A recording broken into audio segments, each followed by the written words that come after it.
வேறு விட்டுடுச்சு. அங்க இருந்த தலைவர்களுக்கு அமைதி முக்கியம் இல்ல, பதவி வெறி பிடிச்சது. அந்த தெய்வீக ஆயுதம் யாருக்கு சொந்தம், அம்மனோட அருள் யாருக்குன்னு பெரிய தகராறு வந்துச்சு. அண்ணன் தம்பிக்குள்ள சண்டை அக்கம் பக்கத்துல பதன்னு ஆகி போச்சு. எதை காக்க அந்த ஆயுதம் வந்துச்சோ அதுக்காகவே ரத்த ஆறு ஓடுற அளவுக்கு சண்டை போட்டு அந்த ஒற்றுமையான ஊரு சின்ன பின்னமா சிதறிடுச்சு. இந்த துரோகத்தை பார்த்த கருமாரி அம்மனுக்கு கோபம் வந்துச்சு. அவளோட கருணை எல்லாம் ஆத்திரமா மாறி போச்சு. மறுபடியும் பூமிக்கு இறங்கி வந்தா. ஆனா இந்த முறை வரம் கொடுக்க இல்லை, தீர்ப்பு சொல்ல. கருமாரியம்மா, எங்களை சபிக்காதே. தாயே, உன்னிடம் மன்னிப்பு கேட்கிறோம். அதிகாரம் மற்றும் பதவிக்காக உங்கள் சொந்த ரத்தத்துக்காகவே சண்டையிட்டீர்களா? இந்த கிராமத்துக்கு திரிசூல சக்தியே இல்லாமல் போகும்படி சபிக்கிறேன். பூமியே ஆடுற மாதிரி ஒரு இடி இடிச்சு அந்த தெய்வீக திரிசூலத்தையே சுக்கு நூறா உடைச்சு போட்டா.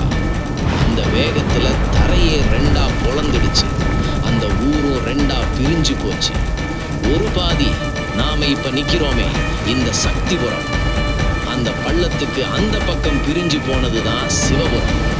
திரிசூலமும் ரெண்டு துண்டா உடைஞ்சு போச்சு.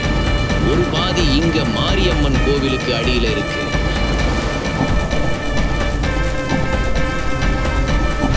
இன்னொரு பாதி அங்க சிவபுரத்துல இருக்கிற சிவன் கோவிலுக்கு அடியில இருக்கு.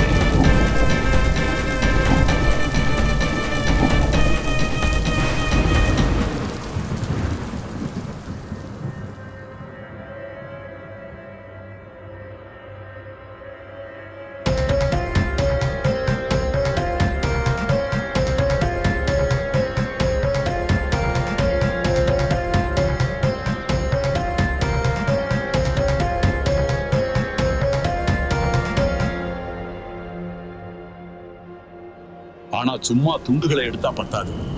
அந்த ஆயுதத்தை தவறா பயன்படுத்தக்கூடாதுன்னு தேவி கண்டிப்பான சட்டங்களை போட்டு கட்டி வச்சிருக்காங்க. இந்த யுத்தம் ஆணோட திமிரும் பேராசையினால வந்ததுனால அந்த தேவி ஒரு கட்டளை போட்டிருக்கா.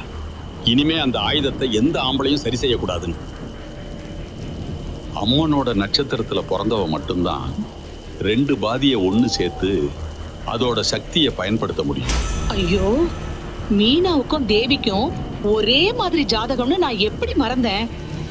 சாமி, என் பேர குழந்தையோட ஜாதகத்தை கொஞ்சம் பாருங்க. அடடா, இது தேவி ஆதிபராசக்தியோட ஜாதகம். அவளுக்கு எப்பவும் தேவியோட அருள் இருக்கும். அவ தொடுதல் இல்லாம